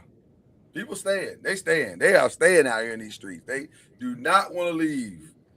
So it's I don't know. I think he's getting bad advice in my opinion. Like, fam, you put up 3,000, almost 4,000 yards. You had 22 touchdowns. It's time to take it to the next level. You've done the work. You've done the work. It's fine. It's going to work out. Mazzara's first year in college was the 2020-21 season. That's crazy. That's so crazy. But technically, that's only 4 years. Technically, he's only in his 5th year. Yeah. It seems like some of these guys been there longer than that. But you're right. So, that's not bad. So I have this question because this came up on something radio or something. All right. So why is it that you have 5 years to play for? Why not just play? Why not just say you have 5 years? Well, I think it's thing with the 5 years of play for. They're, and I'm just guessing that maybe they're factoring in a red shirt because back in our days, freshmen red shirted all the time. Correct. They didn't play like they do now. I agree with that, but I'm saying why we have 5 years to play for? Like, if just say you have 5 years. Yeah, and and to add a layer to that question, Charlie, is like it's 5 years to play for, but the scholarship is actually 1 year renewable. So the whole thing is confusing. Well, what's even more this day and age. What's even more confusing than that is the fact that the two of you are trying to figure out anything that the NCAA. Yeah, I'll give you that. I mean, yeah, true. But that hit me the other day when I heard someone say that they had 5 years to play for. I mean, you would have a better chance.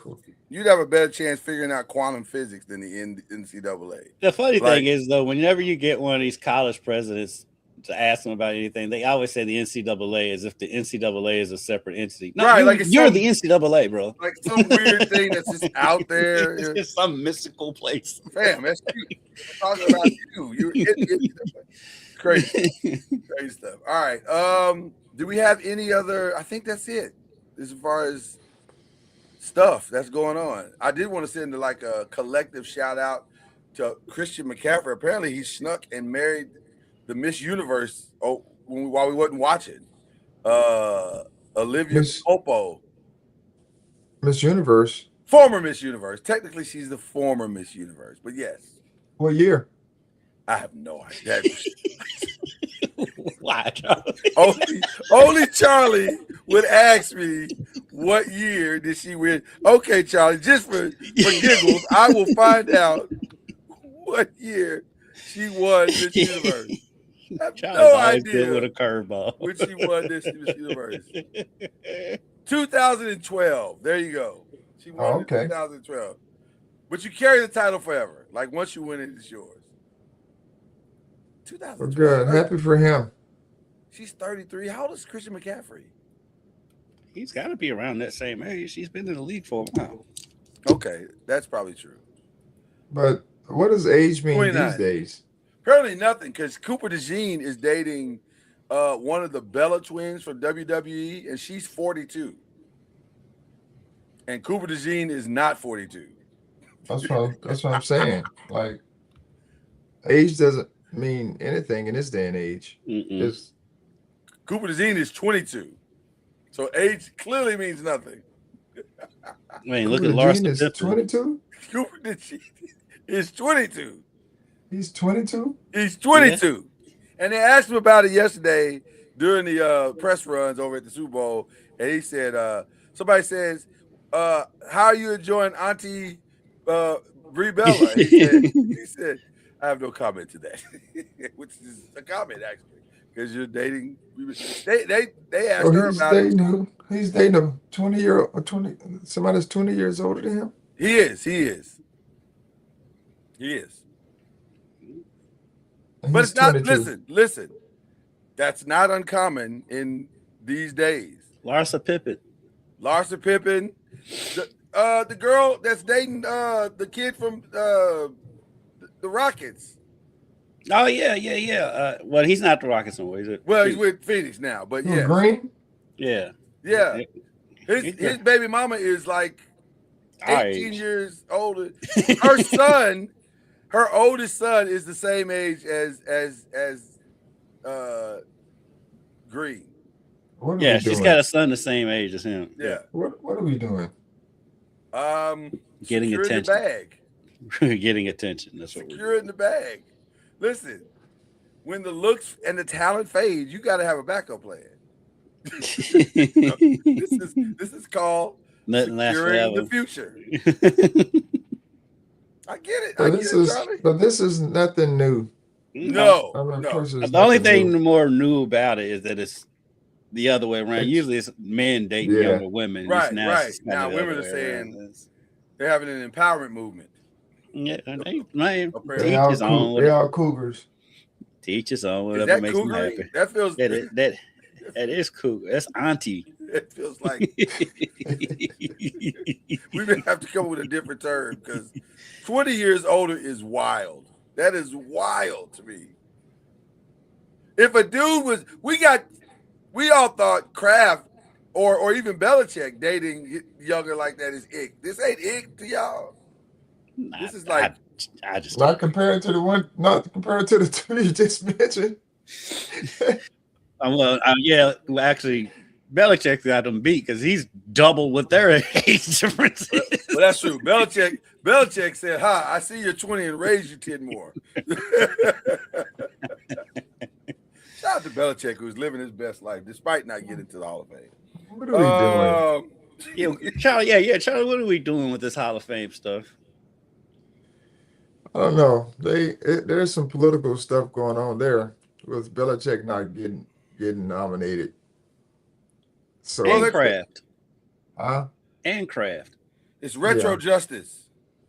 I think there's something going on there, but hopefully they can rectify whatever it is. And I feel like Jerry Jones has something to do with Kraft because they don't like each other. What does it matter? What does it matter if you like somebody or not?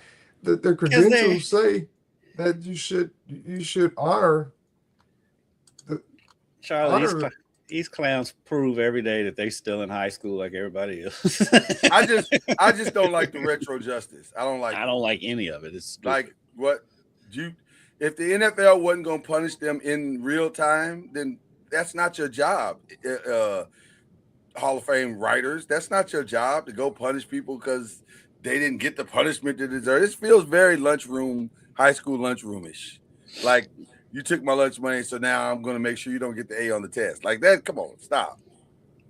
I do feel like I do think some of it too is the process, because I think that they can only get 3. It was something like the other 3 on the ballot were like in their last cycle or whatever, something like that. Right. And so that's kind of played it into why they didn't get in, because they was getting the other guys in. They felt because it was Roger Craig, L.C. Greenwood, and there's one other one that did get in. Have they announced who got in yet? Because it's like it's Roger Craig, L.C. Greenwood, and I can't remember who the third one was. I feel bad for them because everybody's gonna be talking about who's not there. Yeah, so celebrating them being there. And I love Roger Craig. Roger Craig was one of my favorite players I ever watched with them high knees. And I'm hearing a lot of people talking about boycotting the Hall of Fame, not even going. So then, if that picks up momentum, it becomes a whole spectacle, and these guys get cheated. Man, ain't nobody boycotting nothing. Well, I don't know. We'll see how it goes. But it's there's a lot of bigger things in the world to boycott than NFL. Let's figure out. There's a lot more substantive things, more pressing issues than the Hall of Fame. For sure. Okay, I got nothing else. Y'all got anything else that we can discuss or we need to discuss before we do our shout outs? Let's get to the shout outs. All right, shout out also to LeBron, and send us our shoes.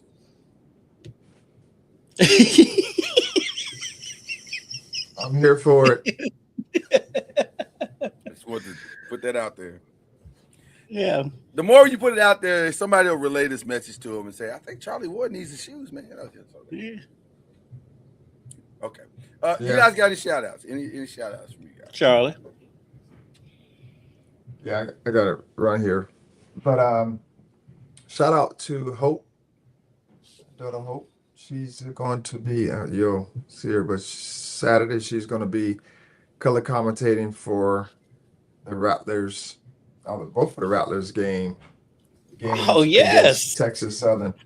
Oh, that's awesome. On Swag TV. So very proud of her.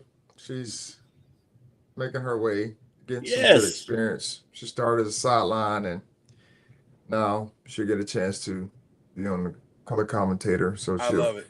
We love it. Give her all of our praise. And did you say she's color commentating both games? Yeah. Yes, the men's and women's game. Are you prepared for?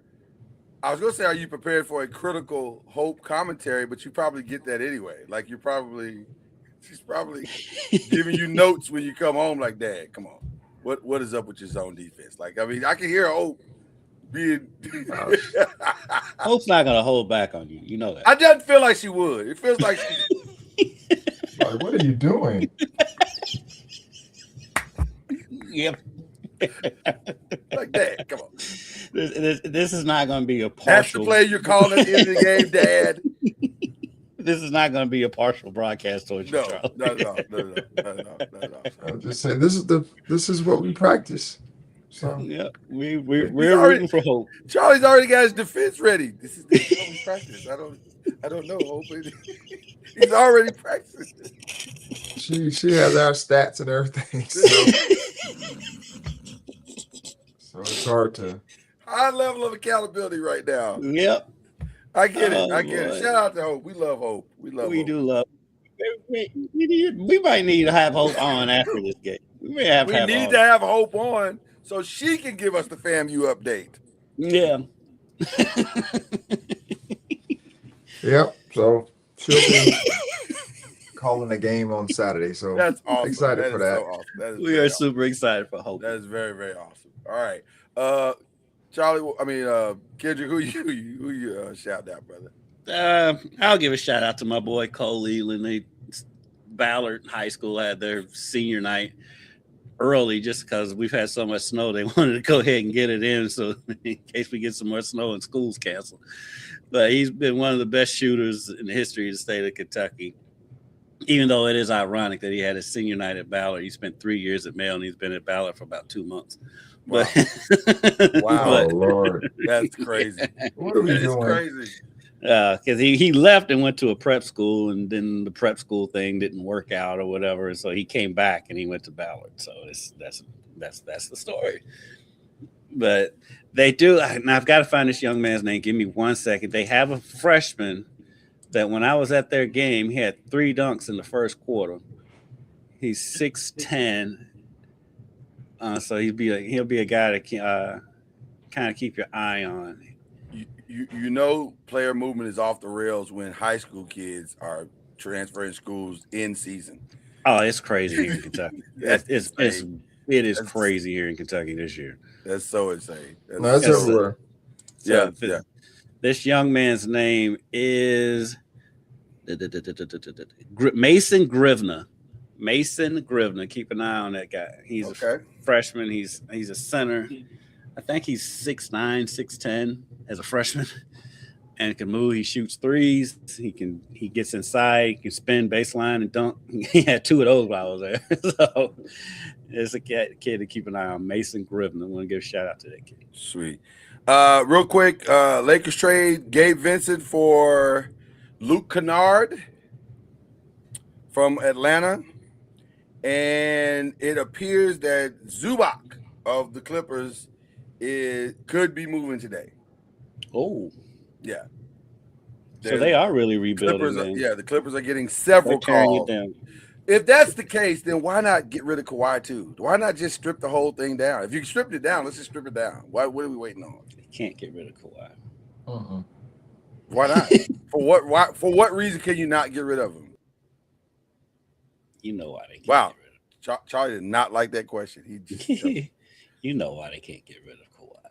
Listen, I understand, but you can't get rid of him. But getting rid of Zubac, they'll get a haul for him. They'll get some good pieces for him. Yeah, he might end up backing out. He might still be at the Lakers. Just go across the street. That'd be nice. Wasn't he there at one point? He started there. Yes, I thought so. Yeah, he started there, and then some. Then the genius of Magic Johnson was like, "We gonna trade."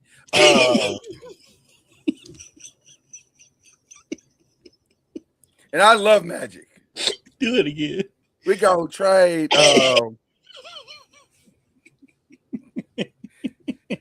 The basketball. We feel like we need to trade him out of here. It gives us position to get Anthony Davis. How is Magic Johnson from Michigan and have a Southern accent? I have no idea. I've always like, fam, you are the countryest northerner. from Michigan, northerner of all time. Like that is crazy that you have deep. Your country accent is as strong as Charles Barkley's, and y'all ain't nowhere near each other. Like I don't. It's magic. It's magic. It's crazy. Okay, I don't know what. Why I channeled my inner magic just then, but I did. Man, that's been my favorite part of the show today. It's nothing I can do about it. I'm stuck here. So, all right. Again, we're gonna trade. We're gonna trade. What we're gonna do right here, Zubatch, and real quick before I let you go, I don't have any shots. Any New Orleans players getting traded? I've heard Alvarado. Is that Alvarado? I'm sure Alvarado from Georgia Tech. Alvarado.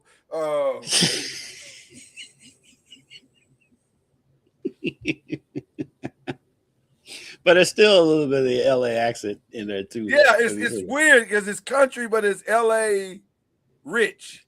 We're gonna trade Alvarado right here. Square up, squabble up and everything. But yeah, it's crazy. It's crazy accent. But I'm sure some ancillary pieces will move. I'm not sure if Zion will move. That's crazy to me. That's so crazy. I don't know what they're doing. God bless you. There's so many teams in this league that you just have no idea what they're doing. New Orleans, Sacramento, Dallas, Washington. And Brooklyn has done nothing. What is Brooklyn doing besides nothing? I don't even know how they make payroll. I'm questioning. Who's going to Brooklyn Nets games? Who's going to Brooklyn Nets games right now? People probably go just because the arena's cool. But I guarantee it's not sellouts. They don't have sellouts. No. So to sell out to watch what? Right. That's what I'm saying. What are you going to see? The other team. And if you can't say, you can't say, well, I'm going to see the other team, because you can see the other team in the other building. You got to drive to Brooklyn to go see great NBA basketball. I mean, how they've kept Nick Claxton all these years is beyond me. I don't know how it's crazy. But now his salary is so absorbent that there's no way anybody's going to trade for him. Yeah, I'm looking at this roster. Lloyd, you're not going to spend your hard-earned money to go see Danny Wolf? No. What about Nolan Traore? You're not going to spend your hard-earned money to go see Danny Wolf. That sentence has never been uttered in the history of sports. Let me get on SeatGeek and find tickets to see Danny Wolf and Igor Dittum. That's what I don't even know who these people are. They've got Nolan Traore. They've got 3 people on the roster where they don't even have their salaries on the website. Hold on. 3, 4, 5. There's 5 people on their roster where they don't even have their salary listed. You know what I would love? I would love for inside the NBA to get with do a who he played for, and don't just tell all be Brooklyn Nets. And don't tell Charles anything other than the names, and just say who he played for, Nolan Traore, and I guarantee you he'll say every team in the league before he says the Brooklyn Nets. And then how is Cam Thomas only making $6 million? Well, because he doesn't play. He's still their best player when he does play. Is he? Because they said Michael Porter is right now. Well, Michael Porter is. But before Michael Porter got there, Cam Thomas was. Michael Porter got to be thinking to himself, where did I take the wrong turn in life? Like, how did I think the reason why people aren't trading for Michael Porter because they think his stats are fool's gold because who else is going to score on this team? Right. Is this off the court stuff spilling onto the court? Is that why he's in Brooklyn right now? Because he had some weird off. That was his brother. Well, but it depends on how much of the rumors you believe. I agree with you. It is his brother, but also the rumors are strong. I find it hard to believe, Lloyd, the big NBA fan that you are, you would not spend money to go see Ben Seraph. Listen, I'm gonna be honest with you. I've been dying to see Day'Ron Sharp for like at least 3.5 seconds. Like I've been wanting to see Day'Ron Sharp ever since I read the name on the screen a few seconds ago. Thing is like they can't even trade these people. No. Because none of them make enough money for a salary dump. I didn't even look at the salaries. So it's Michael Porter's making clearly the most, right? Yes. Him and Nick Claxton. Yes. Okay. So Lloyd, Terrence Mann is making $15 million. That's crazy work. Because he's been in the league so long. But outside of those, there's not even anyone making $10 million outside of those three players. Are you prepared to play Igor Dimin $10 million to average? He's averaging 10.5 points, so he's a baller. Shout out to Igor Dimin. Not gonna go see Haywood Highsmith. Now I kind of do want to see a Nets game. Like I might block out some time this weekend to watch the Nets go. Watch the Washington Generals. Yes, it's And what's crazy is they got like they may have arguably one of the best buildings, maybe the best building. Their arena is awesome. And also the jerseys are fire. They are fire. That black and white is amazing. They're so marketable. Everything about them is marketable. Except for who plays for them. Like, yeah. Everything's marketable except the team. Right. we got all the pieces in place. except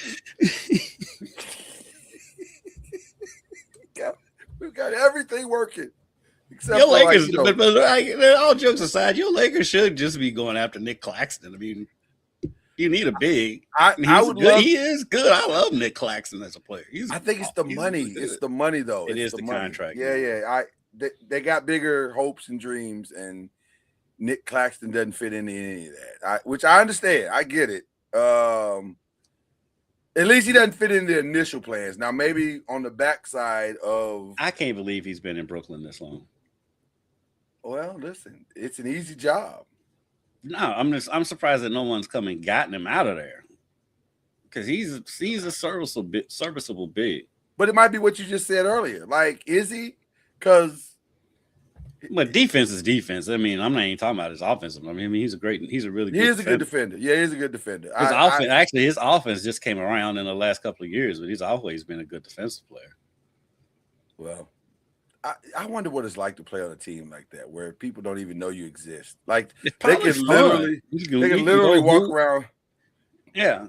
They can walk around Brooklyn and nobody knows. They don't know. They just know they're tall guys. Like this is a bunch of tall guys. And the thing is, like some of these guys, like Tyrese Martin, who's only making $2 million a year, that ain't much in Brooklyn. No. He's slightly above the poverty line. Like New York is not cheap. No. Danny Wolf is making $2.8 million. Shout out to Danny Wolf. Whose name I learned like 5 seconds ago. He played at Michigan too. Zaire Williams, he had a big day the other day, didn't he? I thought I heard his name mentioned on some stuff. He seems like he's been in the league longer than he has. Right, he's only 24, but it seems like he's been here like at least 15 years. But I don't think it's been that long. He's only played for 2 teams because I remember when at the Grizzlies. I thought he had a stop in between Memphis and Brooklyn, but I guess not. Yeah. Anyway, well, Brooklyn might have a flurry today. They may shock us. And Igor Dimin, there may be a huge market for Igor Dimin at this point. Like they may we got to get this kid. He's 19. He's got a cool name. Let's get him. Let's take a risk. I mean, Claxton is going to get a max contract. Oh my God!